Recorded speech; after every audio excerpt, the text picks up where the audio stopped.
Okay, so for something a little bit different, I'm going to do a series of videos on films that I feel are underrated or underappreciated. Now, just to clarify, when I say underrated, I don't necessarily mean commercially so. Some of the films that I'll be talking about might actually have done well in the box office in terms of ticket sales. There might have been big budgets, or there might have been small budgets. I'm not talking so much about commercial success. When I say underrated, I'm thinking more of critical response. Now, I'm a bit cynical when it comes to film critics, and the reason is I think there's just too much weight put on their opinions, because ultimately it is opinions. I really think that, film, a bit like art, literature to an extent, and food, is a very, very subjective thing. And I don't know why so much weight is put on so-called experts, just because they're called a film critic. I mean, they might have studied the history of film, they might have studied the technical side of things, but you cannot have a science on personal taste, okay? So you can't say that someone is wrong just because they like something or appreciate something. And that's where I dislike the fact that there is so much weight put on what critics think. So, in a small way, I want to kind of counter that by presenting some films that I feel are unfairly criticized. And I want to explain why I think that is, and why I like them, and why I think they're underrated. Um, I was going to do this several films at a time, but I think it would be more practical doing one at a time. Some of the films I'll be talking about are well known. Other ones are very unwell, like not well known, and I think they should be better known. But for whatever reason, all the films I'll be talking about had quite harsh critical receptions, and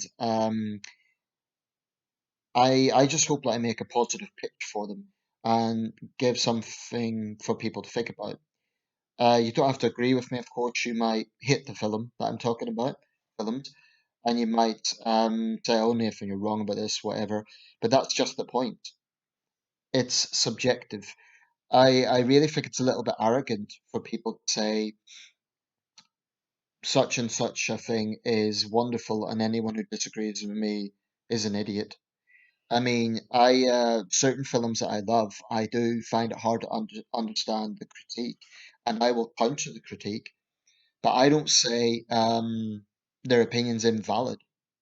So I think we have to ultimately remember that this is not life and death, right? It's about human interest. It's about entertainment. It's about resonating with human emotions. That's what the film industry is.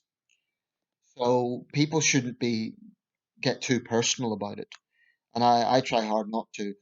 But I must admit, it does bug me a little bit when films that I feel are moving films get rubbished. So without further ado, like I said, I'm going to do a series of these films. Without further ado, I'm going to go to my first film, which is actually one of the better known ones that I'm going to cover. And the film is Pearl Harbor, 2001 Pearl Harbor. No copyright infringement intended. I've actually got, as you can see, the VHS. It's not a DVD. Like with all these things, people are free to leave comments, but all I would ask is you consider the points I'm making. You don't have to agree with them, but please at least consider what I'm saying. Okay, this film doesn't really need an introduction. It's self-explanatory. It's about the historic attack on Pearl Harbor by Imperial Japan, which of course brought America into World War II.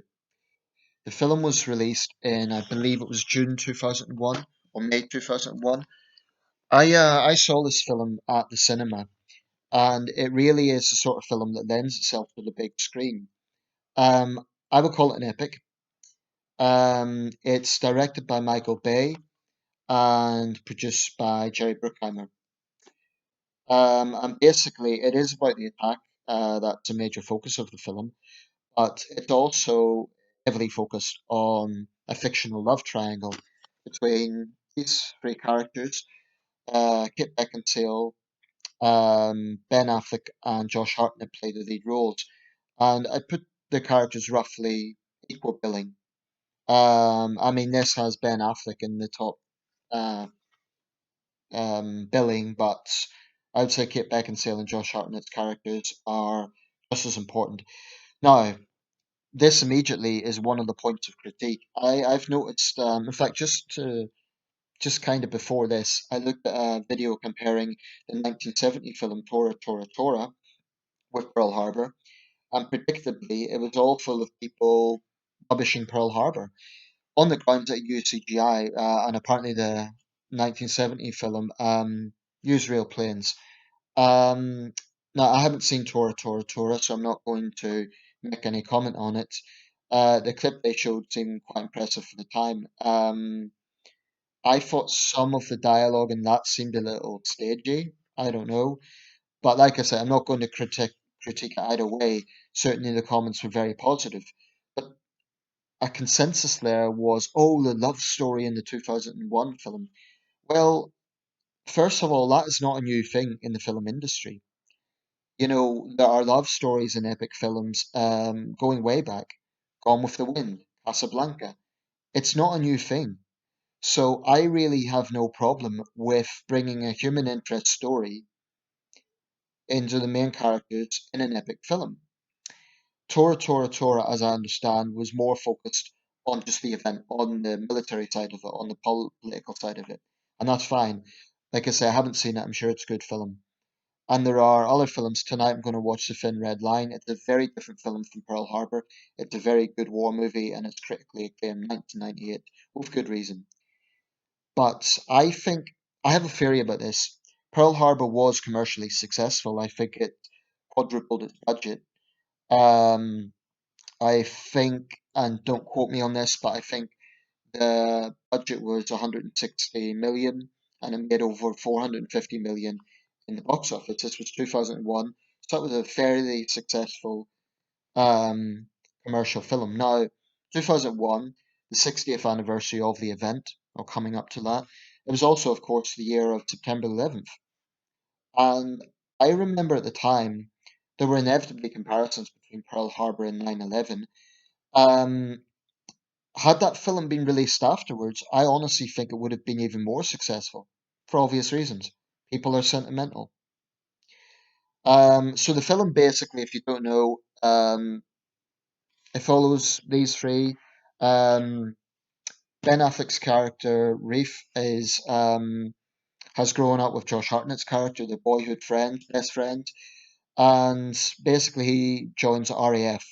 America was still technically neutral, but it shows how a lot of Americans use kind of, I don't want to say covert, but they felt strongly enough to join the Allies unofficially, so to speak. Now, some of it is definitely technically inaccurate. For example, one of the critiques is during the Battle of Britain scene. It depicts Rafe, Ben Affleck's character, talking to the British RAF commanders in a way that probably wouldn't have happened. Okay, that's artistic license. It's a Hollywood film. Um, Hollywood is notorious for Hollywoodizing a lot of things, and it's kind of become a popular thing to criticize Hollywood. Being British, I'm first to admit that it kind of makes Ben Affleck look like the heroic American, and there's a few cliches about the RAF. But one thing the film did get right was very high casualty rates in the RAF. In World War II, the chances of being killed in the Air Force, I understand, was about 1 in 3. In the Navy, it was 1 in 20. In the Army, 1 in 60. I understand. I may be wrong about those statistics, but regardless, the casualty rate in the RAF was much, much higher. And the film does show that. It shows, for example, he goes to his plane in England. We assume this is a RAF field in Lincolnshire, something like that, and it's still bloody and shattered from the previous casualty. Now that is realistic. That sort of thing did happen because the casualty rates were so high. But basically, he is shot down, and we assume he's killed. And to cut a long story short, it's a love triangle between these three characters, and it creates obvious tensions when it transpires that it was actually picked up by a French fisherman. And you can see what's going to happen. Josh Hartnett's character falls in love with Kit Beckinsale. She's a nurse. Evelyn, she plays a nurse. Josh Hartnett is an insecure younger friend. Um, the opening scene is quite poignant. It shows them playing as boys, and they take the father's biplane. I can't remember if it was Reef, the older friend, or I think it was the younger friend actually, um, Danny. And the father is very harsh, and he says, "I'll get you, dirty German," right? And the father turns around, played by quite big actor, name temporarily eludes me. Um, Anyway, yeah, the name temporarily eludes me, but big actor. He plays the father, and it actually depicts a sort of PTSD. He says, "I fought the Germans and I fought them in France, and I pray to God no one ever has to see the things I saw." So, it has that aspect in it. Sure, this film romanticizes this love triangle between the three main characters. Of course it does. It's very Hollywood, but it's no different from Casablanca in that sense. I really don't think it is. And I do think there's scenes that are very romantic. I mean, there's a scene where Rafe and Evelyn are at the side of the Queen Mary 2 at New York Harbor before they're posted to Honolulu. And it's very, evocative. It's very romantic, right? Um, some people said that the love scenes weren't believable. I don't know. I don't think they were that bad. The acting maybe isn't the best, right? I'm not going to say it's the best acting I've ever seen. Um, but I don't think it is so bad that the critics were making out. They were saying the love scenes were absolutely static and non-believable. I disagree with that. I certainly didn't get that. Now the attack scene itself, there is CGI used, but on the big screen, I would make the point filmmakers use with what they've got. Now, a big Hollywood filmmaker obviously is going to utilize CGI, and when it is done well, it is impressive. I defy anyone who saw Pearl Harbor, Michael Bay's Pearl Harbor, on the big screen and it wasn't impressive. If you weren't impressed by that, I would be very surprised. Um, the attack scene is very cinematically impressive. It's also very tragic. But there's a lot of little things in the film that people overlook when they're criticizing this. So, for example, it doesn't demonize the Japanese. It shows the kamikaze pilots taking the traditional sake before getting on the planes. It shows senior Japanese commanders with doubts, which was historically true. Obviously, the sacred war mentality the Japanese had at the time, it was, unquestioning subservience to the emperor, but it did show some senior commanders with doubts. And after the attack, it shows one guy saying, "I fear all we've done is awoken a sleeping giant." But it shows, for example, one of the Japanese pilots, and as he's coming in, it shows his wife or his girlfriend in a little picture in the cockpit. So it's not totally demonizing the Japanese. Of course, it's from an American perspective. It's about the attack on Pearl Harbor, which was incidentally a war crime because Japan never declared war. It was ruled to be a war crime in the Tokyo tribunals after the war. But I just think that people like to attack films like Pearl Harbor just because they are successful commercially. Probably the same people who attack Pearl Harbor attack Titanic because they can't stand the fact it was so successful because there was a love story and because it is an epic film. People almost feel a requirement to attack it. The thing I like about Pearl Harbor, I think it has a sort of old Hollywood feel about it. I mean, it has everything. There's obviously tragedy. There's a love story, and I think it's a compelling love story. People could disagree. I think it is. I think the characters are memorable. I don't agree with those who say they aren't. Um, it's a very Hollywood film in some ways. I guess if I was to criticize it in any way, there are certain scenes that are a bit cringy in terms of, for example, there's a bit during the attack when Danny gets on the phone, or Hartnett's character, and says, "I think World War II has just hit us." And there's certain lines that are a bit like, okay, that's very Hollywood. That from, if you've the adrenaline going and you're in that circumstance, um, that wouldn't really be realistic. But there's things the film touches on that I'm not sure Tora did. For example, I mean, maybe it did, I don't know, but it looks at racial segregation.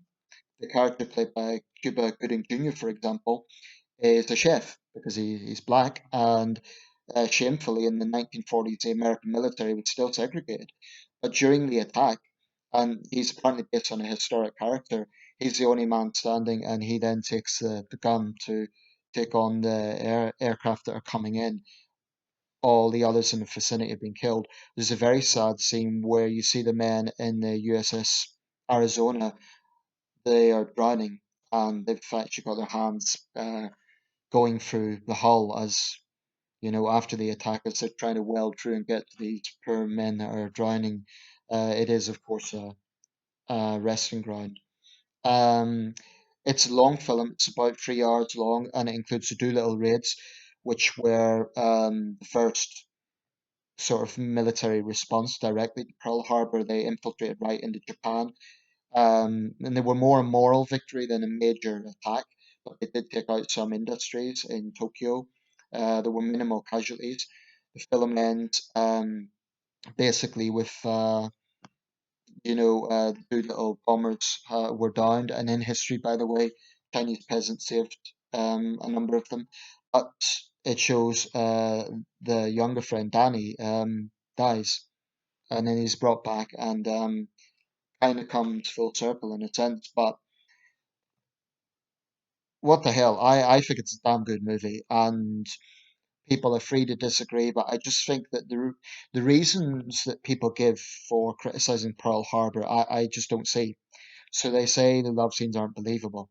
I disagree with that. I think it was. Is it the best? Maybe not, but I certainly don't think it was as bad, as unbelievable as people make it out to be. Secondly, the fact there is a love story. So what? Epic films have always done that. And I think if this was a purely military film, if it was a purely historic film, it wouldn't have reached a wider audience, right? That would be good for people who are purely into history. But I honestly think by humanizing a story, but even if these are fictional characters, it popularizes the subject, which makes people more interested. Yes, Pearl Harbor has its flaws. It's not 100% accurate, that's true, but it's also not as inaccurate as it's made out to be. It touches on things that other older films might not have touched on, like racial segregation, um, like the aspects of I don't know if Tora, for example, features the Doolittle raid, but there's things of by the way, I should say John Voight plays Roosevelt. I thought he was very good at that. Makes a famous "This is a day which will live in infamy" speech. I just think Pearl Harbor is a good example of a commercially successful film that people like to attack because they think they're maybe being a little bit of a rebel by doing so. They think that, oh well, we have to find some reason to attack it because it was popular. Um, it is a very Hollywood film. It's not an art house film. Okay, it's not trying to get some deeper philosophy. It's not trying to be clever. It's not pretentious. That's what I like about Pearl Harbor. I don't think it's pretentious. I don't think it's trying to be something that it's not. It's a big blockbuster epic film, and that's what it is. And I think it delivers. Um, Maybe I'll see Tora and reassess this and say, okay, that was a lot better. I doubt it. Um, but anyway, that's my thoughts. Pearl Harbor is an underrated film, not commercially, but critically. It deserves a lot more credit than it got. It's a very good score by James Horner. I do think the attack scene was very emotive. I forgot to mention, incidentally, there's one bit where it shows a hospital being attacked, and there's a Japanese American doctor, and a wounded young sailor says, "Get your hands off me, you dirty JAP." And it shows the sentiments that were there. Obviously, then Japanese internment followed. So it doesn't gloss over that stuff. That's realistic. So basically, the points of attack, oh, it's a love story, it's historically inaccurate. All the points of attack that are leveled against this film, I think, are exaggerated, over the top. I'm not saying it's a perfect film. I'm not saying that it got everything right. Some of the history is inaccurate, but you know what? Filmmakers are not documentarians. They're primarily in the business of cinematography. Historians will always criticize historic films. They're never going to be totally content. Um, but primarily, a film like Pearl Harbor is meant to be an epic. I think it delivered. And you're welcome to disagree, but I think this is a good movie. I give Pearl Harbor at least 7.5 out of 10, maybe an 8. And people might say that's too generous, but I think the criticism is too harsh. If you haven't seen it, check it out. And yeah, feel free to leave comments, but I think it was an underrated film.